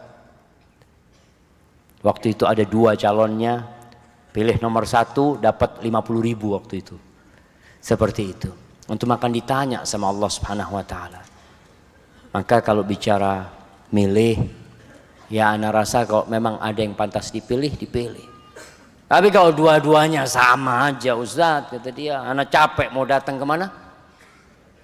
Ke TPS Ustaz, ana ahsan sholat duha. Masya Allah, kata dia. Bener antum mau sholat duha. Maka ya kembali kepada antumnya. Tapi yang rasa ada yang perlu dipilih, dipilihlah sesuai dengan yang Allah sudah berikan petunjuk kepada kita. Ini bukan berarti demokrasi itu sesuai dengan Islam, enggak jamaah. Tetap orang-orang yang bikin demokrasi yang tidak mengatakan itu dari Islam. Karena kita bisa melihat sekarang ini kondisinya Apa yang dilakukan oleh demokrasi menimbulkan kebencian di antara kita, permusuhan di antara kita. Ya Allah, semoga Allah memberikan yang terbaik buat negeri kita. Kita berdoa memohon kepada Allah Subhanahu wa taala dengan nama-namanya yang indah, dengan sifat-sifatnya yang mulia, agar Allah memberikan keamanan, kedamaian, kemakmuran kepada negeri kita. Dan apapun yang terjadi nantinya setelah Pilpres, setiap orang kembali kepada Allah Subhanahu wa taala. Ingat dengan firman Allah, "Ma asabaka min hasanatin faminallah." Kebaikan apa yang menimpa dirimu itu dari Allah. "Wa ma asabaka min sayyi'atin famin nafsik." Dan keburukan yang menimpa dirimu itu dari dirimu sendiri, bukan dari orang lain. Hadza wallahu a'lam bissawab. Ustadz, ketika orang lain berburuk sangka kepada kita, perlukah kita untuk menjelaskan atau bersabar saja? Syukran Ustadz. Kita tuh saudara sama sesama muslim. Jangan membiarkan saudara kita terjebak dalam dosa, sedangkan kita bisa menyelamatkan dia dari dosa. Rasulullah sallallahu alaihi wasallam pernah di malam hari, beliau itu lagi itikaf. Udah tengah malam ya. Beliau mengantarkan istrinya Sofia binti Huyai bin Akhtab ke rumahnya. Nggak mungkin malam berangkat sendirian. Akhirnya ketika berangkat, di tengah jalan berpapasan dengan dua orang Ansor. Dua orang Ansor. Ketika melihat Nabi, dua orang Ansor ini jalannya cepat-cepat, tergesa-gesa. Kata Nabi SAW, "Ala rislikuma, tunggu dulu. Jangan kemana-mana. Ini nih, yang bersamaku ini, Sofia, zaujati, istriku Sofia," kata Nabi SAW. "Ya Rasulullah, kita nggak mungkin suudzon macam-macam." Apa kata Nabi SAW? "Inna syaitan yajri min ibni Adam majrad dam." Syaitan itu ikut aliran darah manusia. Dia akan bisikan, "Nabi tadi sama siapa kira-kira ya? Apa ini itu macam-macam?" Maka ditutup sama Nabi SAW. Kita pun kalau melihat saudara kita seudon sama kita, jangan sampai itu terjadi sama dia. Sedangkan kita bisa menjelaskan kepada dia. Jadi bukan urusannya bersabar jemaah. Kita diperintahkan untuk bersabar, tapi kita diperintahkan untuk menjaga saudara kita. Jangan berpikir, enak Ustaz, kalau dia ghibah anak kan transfer pahala terus. Biarlah mereka transfer pahala sama. Seharusnya antum menghalangi dia untuk berbuat dosa dan mengajak dia kepada kebaikan. Hadza wallahu a'lam bissawab. Bagaimana mengatasi iman yang bisa lepas ketika sendiri? Apakah ini tergolong munafik atau ujian dari Allah SWT? Padahal amal soleh dan kebaikan ringan dilakukan. Jamaah, Allah Subhanahu wa ta'ala, jangan disingkatlah. Kita kalau mau nulis di buku kebaikan kita yang akan ditibang di padang mahsyar nanti, yang akan membaca, masa antum mau baca SWT nantinya? Baca Subhanahu wa ta'ala. Baik, berkaitan dengan iman ini jamaah, Allahu Akbar. Rasa takut kepada Allah, itulah yang membuat kita jadi takut berbuat dosa ketika sendirian. Allah mengatakan, "Wa amma man khafa maqama rabbih wa nahan nafsa 'anil hawa fa innal jannata hiyal ma'wa." Adapun orang yang takut dengan makom Rabbnya, takut dia akan berdiri di hadapan Allah, disidang atas apa yang dia kerjakan, dia takut dan dia larang hawa nafsu, ditahan hawa nafsunya, dia masuk surga. Maka kita perlu tumbuhkan rasa takut dan semangat untuk menundukkan nafsu kita. Rasulullah SAW berdoa, "Allahumma inni as'aluka min khasyiatika fis sirri wal alaniyah, fil ghaibi wasyahadah." Ya Allah, aku minta rasa takut kepadamu ketika sendirian dan ketika banyak orang yang melihat. Minta kepada Allah Subhanahu wa ta'ala jamaah. Dan nafsu kita ini perlu ditundukkan. Oleh karena itu kita bisa melihat nafsu bisa tunduk, bisa ditundukkan sehingga menjadi an-nafsul mutmainnah. Bisa. Antum pernah melihat burung elang? Burung elang yang ada di tangan orang.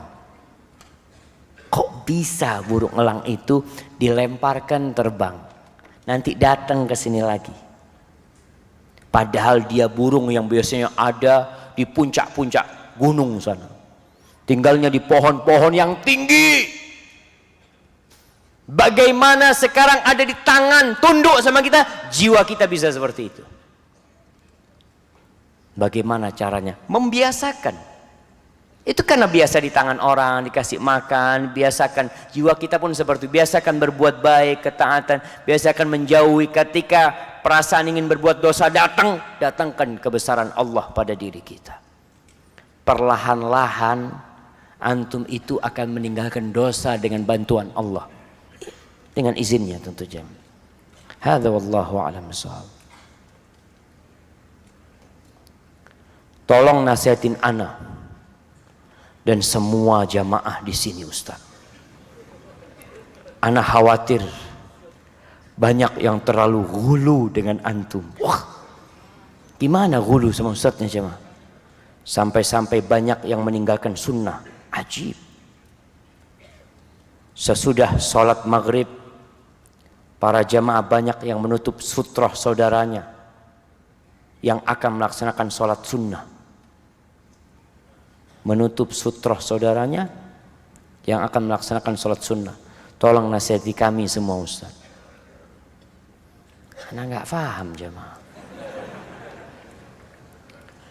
Jadi tadi nggak sholat sunnah gitu, nggak sempat sholat sunnah.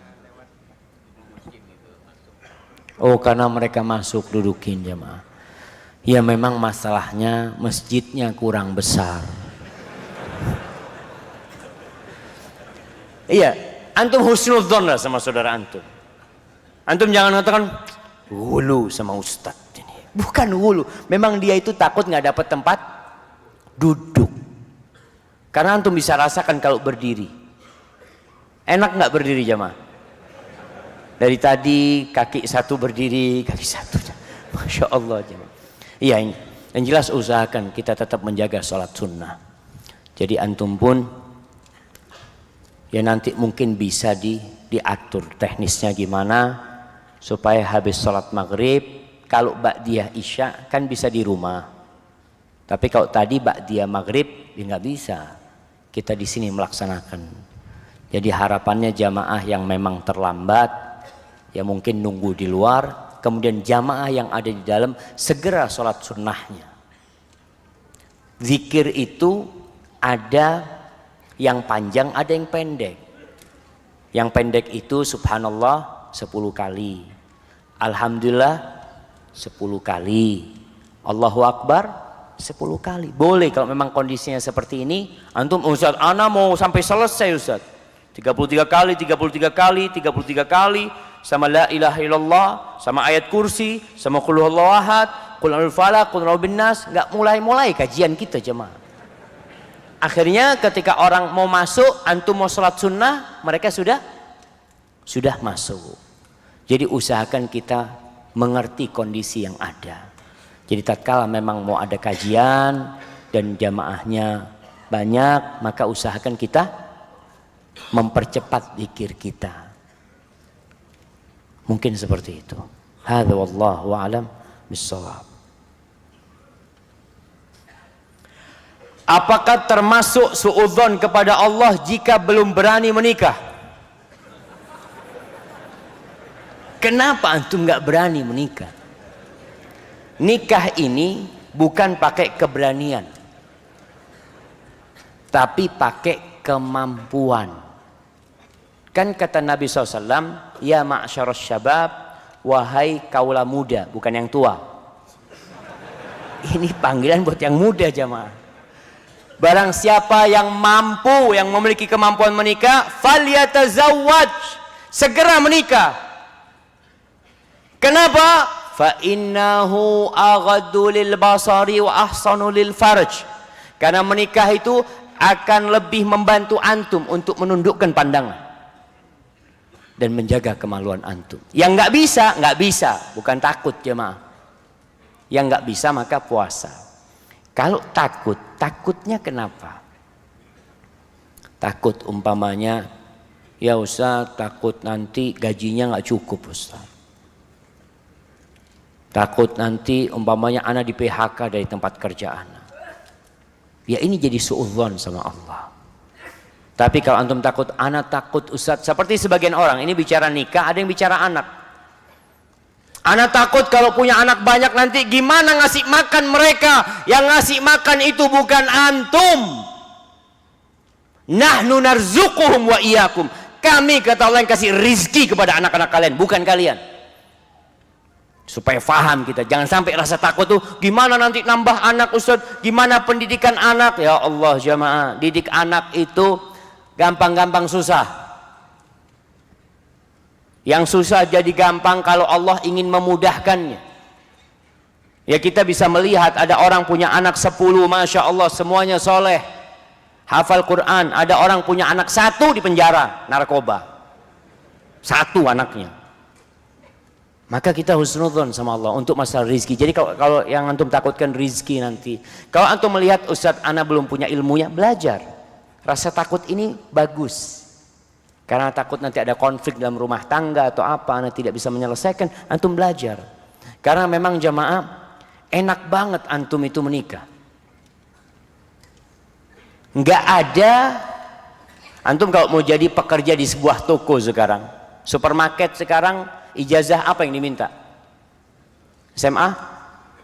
Apa S1? SMA. Pakai ijazah antum melamar kerja. Melamar anak orang nggak pakai ijazah. Pakai tampang doang. Datang, Assalamualaikum, saya hendak meminang anak bapak. Iya. Sekolah di mana bapak? Oh nggak ada sekolah pernikahan. Yang ada sekolah perkapalan. Maka tadi hendaklah antum husnudzon sama Allah dan persiapkan diri jamaah. Persiapkan diri. Dan buat anak perempuan ya, buat orang tua yang punya anak perempuan, ketahuilah bahwasanya mendidik anak perempuan, merawat anak perempuan itu lebih susah daripada anak laki. Oleh karena itu, yang merawat 2 anak perempuan, 3 anak perempuan dibesarkan, kemudian dinikahkan anak perempuan itu jamaah, anak perempuan itu akan jadi tameng yang menyelamatkan orang tuanya dari api neraka. Karena orang tua membesarkan anaknya, menyekolahkan anaknya, anaknya sampai bekerja, setelah menikah diambil sama lelaki tersebut. Maka antum jangan takut. Jadi kalau takut masalah rezeki, antum nggak boleh. Kalau takut tidak bisa mendidik anak, ya antum minta tolong sama Allah Subhanahu wa taala. Saya mau bertanya. Rumah tangga saya diambang perceraian. Akibat buruk sangka saya menuduh istri saya punya hubungan dengan laki-laki lain. Mertua saya ikut campur masalah rumah tangga kami. Saya membuat mertua saya tersinggung dengan ucapan saya. Sekarang istri saya meninggalkan rumah sudah 20 hari. Dan memilih orang tuanya daripada suami dan anaknya. Mertua saya menyuruh istrinya untuk menceraikan saya. Mertua saya menyuruh istrinya untuk menceraikan saya. Gimana perempuan menceraikan suaminya coba? Dan istri saya nurut kata orang tuanya. Istri saya lebih berbakti kepada orang tuanya ketimbang pada suaminya. Dan meninggalkan anaknya. Tolong penjelasan dan doanya Pak Ustadz. Jamaah, anak ini beberapa kali dapat telepon dari Pekanbaru. Halo Ustadz, permasalahan banyak permasalahan seperti ini. Ada apa di Pekanbaru ini jemaah? Padahal masjidnya Masya Allah besar-besar jemaah. Iya. Yang pertama yang antum harus lakukan, antum jadi seorang lelaki yang tahu dengan kesalahan antum. Antum datang, jumpain mertuanya. Karena dia tetap mertua antum. Jumpain putrinya, karena putrinya tetap istri antum. Antum datang minta maaf. Ketika kedatangan antum ditolak, tidak dibukakan pintu, yang ada adalah cacian, makian, berarti antum nggak perlu datang. Terus gimana Ustaz? Kirim orang untuk jadi mediator. Allah mengatakan fa in khiftum shiqaqa bainihima fab'athu hakaman min ahlihi wa hakaman min ahliha in yurida islahan yuwaffiqillahu bainahuma. Kalau kalian lihat jalan keluarnya udah susah, pertikaian terus terjadi, maka utuslah seorang jadi hakam, jadi penengah dari pihak istri, dari pihak suami. Maka ini yang perlu dilakukan oleh antum. Antum sampaikan kepada utusan antum, iya, ana yang salah. Sekarang nggak perlu cari kambing hitam. Antum banyak istighfar kepada Allah Subhanahu Wa Taala. Ini gara-gara suudzon tadi. Menuduh, ya gimana nggak sakit hati seorang istri dituduh punya hubungan dengan laki-laki lain. Padahal tidak ada hubungan itu. Mungkin suaminya yang baper aja. Mungkin ya. Sehingga sekarang antum kirim utusan ke pihak keluarganya istri, bertemu dengan utusan dari pihak istri, apa yang hendak dilanjutkan sekarang? Kalau memang masih bisa dilanjutkan pernikahan, dilanjutkan, sampaikan. Setan itu paling suka dengan perceraian. Maka usahakan tidak terjadi perceraian. Dan untuk sampaikan, ana mohon maaf. Antum nggak perlu mengatakan ini mertua banyak turut campur macam-macam, selesai. Urusannya antum yang memulai sebenarnya. Akhirnya mertua ikut campur. Dan antum harus didik istri antum dengan baik.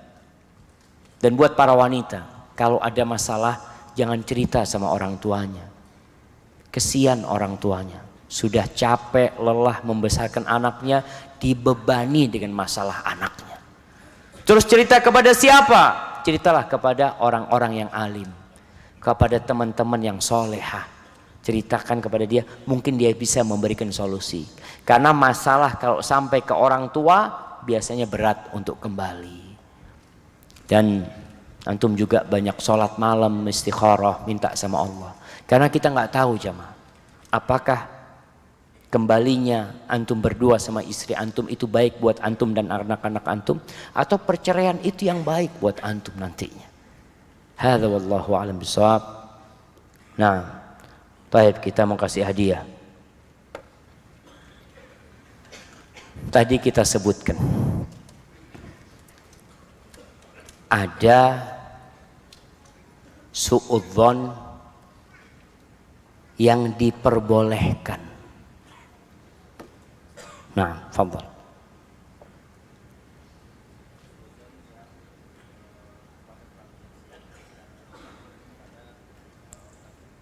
Suudzon kepada pelaku kemaksiatan yang terang-terangan dan kepada orang kafir, masya Allah. Barakallahu fiikum. Fadhal. Baik, kita sebutkan tadi beberapa dampak buruk dari suudzon. Nah, sebutkan 3. Mendapatkan azab dari Allah SWT, menimbulkan iri dengki dan permusuhan. Yang ketiga, termasuk perangkap-perangkap setan. Masya Allah. Barakallahu fikum. Baik, pertanyaan selanjutnya, kapan cemburu istri kepada suaminya diperbolehkan? Yang punya istri. Nah, jamaah, punya istri antum bang? Masya Allah. Kapan boleh antum cemburu sama istri? Istri cemburu sama antum? Jika suaminya bermaksiat, ada bukti bermaksiat. Kalau cuma cerita, barakallahu fikum. Baik. Pertanyaan, masya Allah jamaah. Tapi kita sebutkan nama seorang tabi'in yang dia menjumpai 30 sahabat Nabi yang semuanya takut dengan kemaksiatan. Abdullah bin Abi Mulaika, masya Allah. Kirimkan ke sana. Baik. Siapa nama istri Nabi? Tunggu, yang mana? Siapa nama istri Nabi yang diantarkan sama Nabi di malam hari itu? Sofyan? Oh, Sofyan. Sofyan malaki. Sofia. Ah, betul. Masa Sofyan jamaah? Sudah jamaah sepertinya. Ya, ini pertanyaan buat yang paling jauh. Paling jauh dari mana antum? Bukit Tinggi. Bukit Tinggi jamaah. Ada yang lebih jauh dari Bukit Tinggi? Tembilahan. Lebih jauh mana sama Bukit Tinggi? Yang gimana? Tembilahan. Berapa jam antum ke sini? Ada yang dari Solo ini. Solo mah orang Pekanbaru dari Solo. Tembilahan, kasih Tembilahan. Nah, Bukit Tinggi jauh juga Bukit Tinggi jamaah. Ngapa kita kasih jamaah? Udah pindah ke Pekanbaru. Baik. Dari mana? Medan. Kuliah di sini. Gimana? Ada kerjaan? Ya, ada kerjaan ya datang kerjaan lah antum. Kalau antum Bandung, pulang kampung antum Bandung. Dari Bandung, kasih yang Bandung, kesian lah jamaah. Daripada nangis nanti kita susah nggak bisa tidur. Tadi yang Medan kita kasih yang Medan. Tapi buat yang paling tua. Sudah yang paling tua. Mana muda-muda semua. Umur berapa bang? 55. Masih muda lah. Berapa? 67. Masih muda 67. Ya kita kasih yang 67 jamaah. Itu yang bisa anda sampaikan jamaah. Apabila yang anda sampaikan benar itu dari Allah Jalla Jalaluh. Kalau ada yang salah dan kurang berkenan dari diri anda pribadi, Allah dan Rasul yang terbebaskan dari kesalahan itu. Dan anda mohon kepada yang tadi sholat maghrib di luar, sekarang sholat maghrib, sholat isyanya di luar juga, supaya nggak bikin sakit hati yang tadi sholat maghrib di dalam. Antum yang tadi merasa anda tadi di luar Ustaz, ya sudah antum keluar. Mudah-mudahan kita bisa saling menjaga hati kita. Assalamualaikum warahmatullahi wabarakatuh.